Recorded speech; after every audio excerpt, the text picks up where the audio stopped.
할렐루야. 이번 한 주간도 이렇게 오늘 토요일이 되어서 마무리를 하는 시점이 되었습니다.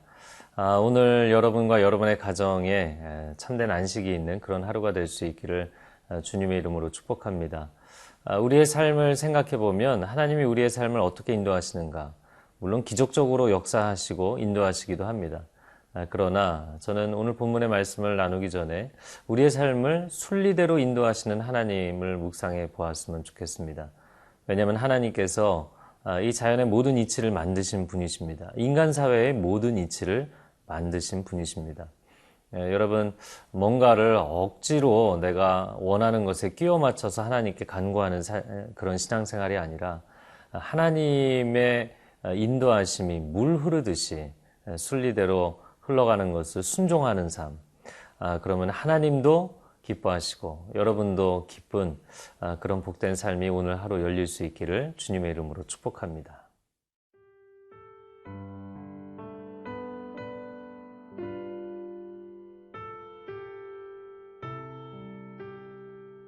룻기 3장 1절에서 13절 말씀입니다. 룻의 시어머니 나오미가 그에게 이르되 내 딸아 내가 너를 위하여 안식할 곳을 구하여 너를 복되게 하여야 하지 않겠느냐. 네가 함께하던 하녀들을 둔 보아스는 우리의 친족이 아니냐. 보라 그가 오늘 밤에 타작마당에서 보리를 까불리라.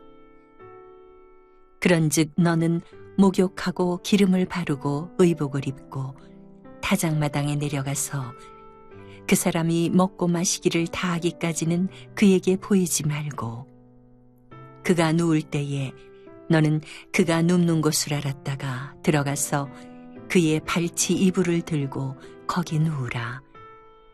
그가 네 할 일을 네게 알게 하리라 하니 룻이 시어머니에게 이르되 어머니의 말씀대로 내가 다 행하리이다 하니라. 그가 타작마당으로 내려가서 시어머니의 명령대로 다 하니라. 보아스가 먹고 마시고 마음이 즐거워 가서 곡식 단더미의 끝에 눕는지라.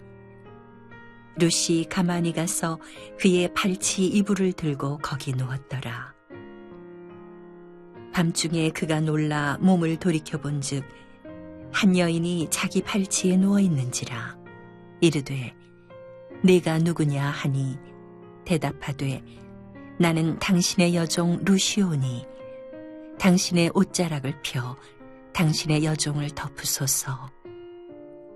이는 당신이 기업을 물을 자가 됨이니이다 하니 그가 이르되 내 딸아 여호와께서 네게 복 주시기를 원하노라. 네가 가난하건 부하건 젊은 자를 따르지 아니하였으니 네가 베푼 인애가 처음보다 나중이 더하도다. 그리고 이제 내 딸아 두려워하지 말라. 내가 네 말대로 네게 다 행하리라. 네가 현숙한 여자인 줄을 나의 성읍 백성이 다 아느니라. 참으로 나는 기업을 물을 자이나 기업 물을 자로서 나보다 더 가까운 사람이 있으니 이 밤에 여기서 머무르라. 아침에 그가 기업 물을 자의 책임을 네게 이행하려 하면 좋으니 그가 그 기업 물을 자의 책임을 행할 것이니라. 만일 그가 기업 물을 자의 책임을 네게 이행하기를 기뻐하지 아니하면 여호와께서 살아계심을 두고 맹세하노니 내가 기업 물을 자의 책임을 네게 이행하리라. 아침까지 누워 있을지니라 하는지라.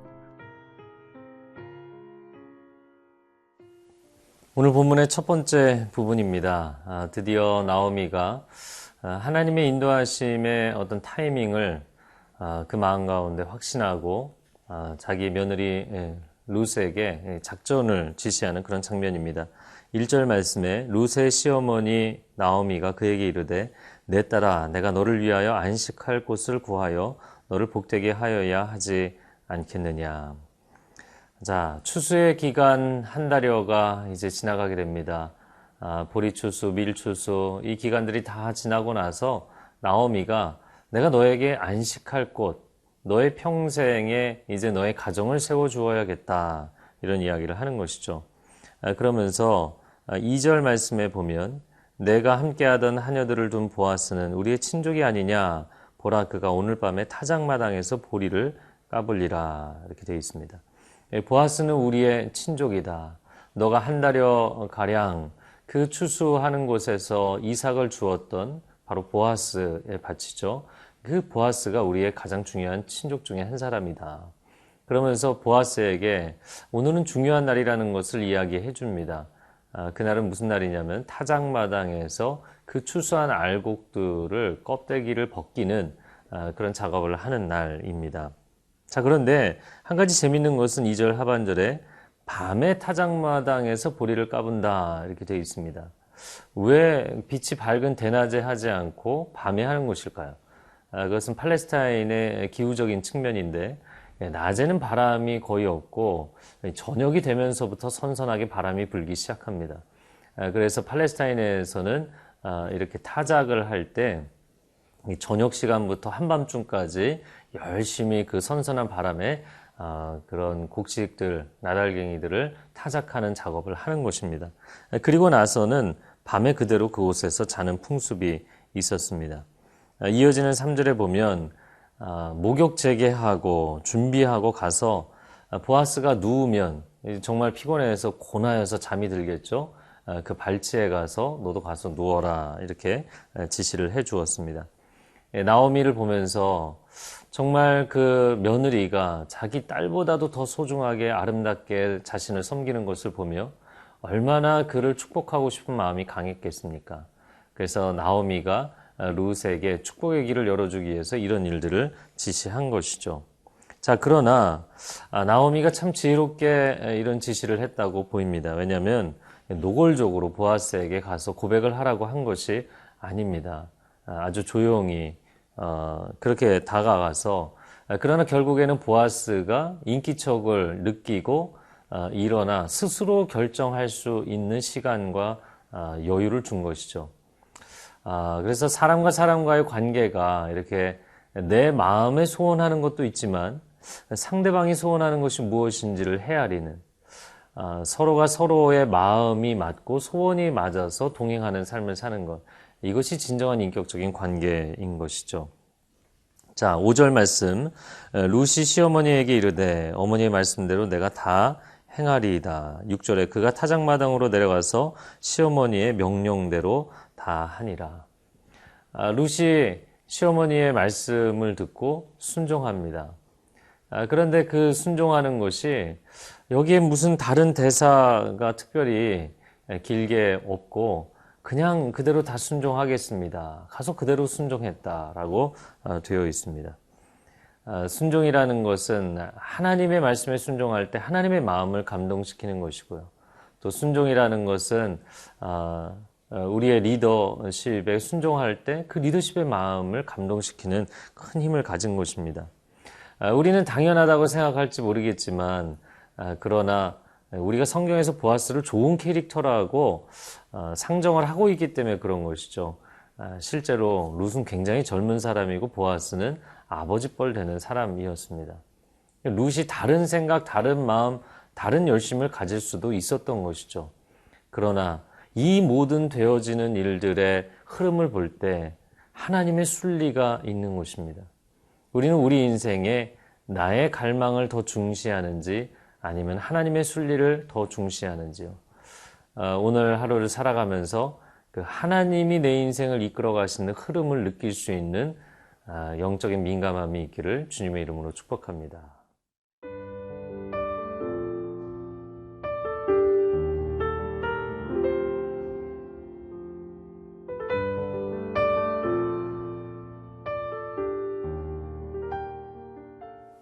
자, 오늘 본문의 두 번째 부분입니다. 보아스와 룻이 결국에 서로 마주하고 대화를 하게 되는 장면입니다. 7절 말씀에 보아스가 먹고 마시고 마음이 즐거워 가서 곡식 단 더미의 끝에 눕는지라 룻이 가만히 가서 그의 발치 이불을 들고 거기 누웠더라. 자, 그래서 어찌 보면 남자와 여자의 관계는 하나님이 남자에게 좀 더 적극성, 주도성을 갖도록 그렇게 관계 설정을 하신 부분이 많이 있죠. 그래서 남자가 먼저 사랑을 표현하거나 프로포즈를 하는 법인데, 오히려 이 경우에는 룻이 먼저 다가가서 고백을 하는 그림이 되었습니다. 그러나 너무나 노골적으로 또 그렇게 접근한 것이 아니라 상당히 은밀하게 발치에 조용히 가서 누웠던 것이죠. 관계라는 것이 이렇게 인격적으로 한 걸음 한 걸음 스텝 바이 스텝으로 가는 것이 참 중요합니다. 우리가 좋아하는 사람이 있으면 너무 성급하게 다가가고, 또 우리가 마음 가운데 좀 마음에 들지 않는다 이렇게 생각이 되면 너무 또 급격하게 등을 돌리는 경향이 있습니다. 여러분, 하나님께서 우리 주변에 있는 사람들과의 관계 가운데 평강 주시기를 원하고요. 그리고 여러분의 마음도 그 하나님의 인도하심을 따라 순리대로 갈 수 있는 지혜가 있기를 바랍니다. 이 룻기를 보면서 참 좋은 사람들을 만난다는 것이 얼마나 축복인지 그런 생각을 해봅니다. 나오미도 며느리를 생각하는 마음이 참 지혜롭고 사랑스럽고요. 또 룻도 자기 시어머니 나오미를 향한 그 마음이 참 지혜롭고 사랑스럽습니다. 또 보아스도 얼마나 사람이 인격적이고 이렇게 늙어가면 참 멋있겠다, 그런 생각이 드는 인물입니다. 자, 9절 말씀에 보아스가 이렇게 이야기합니다.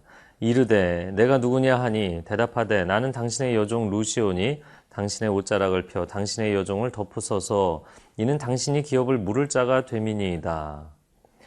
보아스가 너무나 고뇌해서 저녁 내내 타작을 했기 때문에 지쳐서 한참을 자다가 발밑에 인기척이 있는 것을 알고 깜짝 놀라서 깨어나서 누구시냐고 이렇게 질문을 하게 되죠.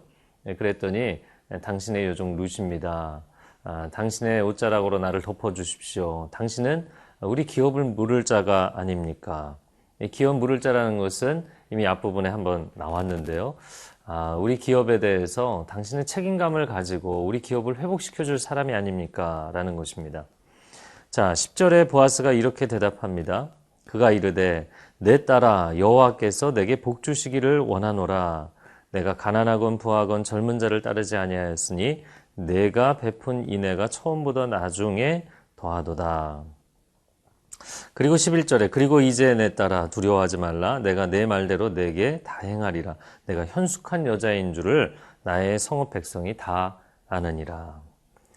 보아스가 이렇게 대답합니다. 당신이 젊은 여인인데 젊은 혈기를 따라가지 않았다. 내가 그것을 참 가치 있다고 칭찬을 하고 싶다라는 것이죠. 또 한 가지는 그에게 축복의 말을 해줍니다. 그것은 무엇이냐면 10절 하반절에 내가 베푼 인애가 처음보다 나중이 더하다.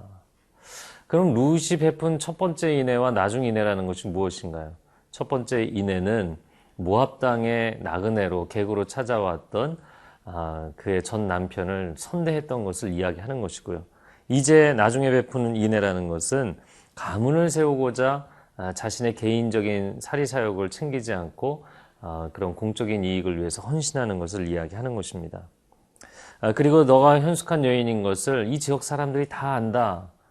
그럼 베들레헴 그 당시에는 상당히 그 지역 사회가 좁았기 때문에 사람들이 서로가 서로를 너무나 잘 알고 있는 것이죠. 이 모든 상황 가운데 마지막으로 12, 13절 말씀에 보면 나보다 더 가까운 친족이 있기 때문에 그 사람이 기업을 물은다면 그것도 좋은 일이다. 이렇게 이야기를 합니다. 저는 이 대목에서 그가 하나님의 순리를 따라가는 사람이구나. 물론 자신의 마음 가운데도 지난 한 달여 동안 룻을 바라보며 참 좋은 여인이라는 마음 가운데 호감이 있었지만 자신의 개인적인 판단을 따라가지 않고 하나님의 순리를 따르겠다고 결정한 것이죠. 그러나 만약에 그 사람이 기업을 물으지 않겠다고 하면 내가 나서겠다. 여러분 얼마나 좋은 모습입니까? 막 소리를 지르고 고집을 피고 싸우고 투쟁하는 모습이 아니라 그냥 하나님의 인도하심을 잘 따라가는 것이죠. 오늘 하루도 여러분의 가족과의 관계, 또 동료들과의 관계가 이렇게 순리를 따라가는 아름다운 관계가 되기를 축복합니다. 기도하겠습니다. 좋으신 하나님, 우리 자신이 좋은 이웃이 되게 하시고 또 우리 주변의 좋은 이웃들과의 만남의 축복을 허락하여 주셔서 우리 자신도 하나님 앞에 깨어서 기도하고 우리 가족, 우리 이웃들도 하나님 앞에서 깨어서 살아가며 서로가 동일하게 하나님의 순리를 따르는 그런 아름다운 공동체, 영적으로 깨어있는 공동체를 세우는 축복의 하루가 되게 하여 주옵소서. 예수 그리스도의 이름으로 기도합니다. 아멘.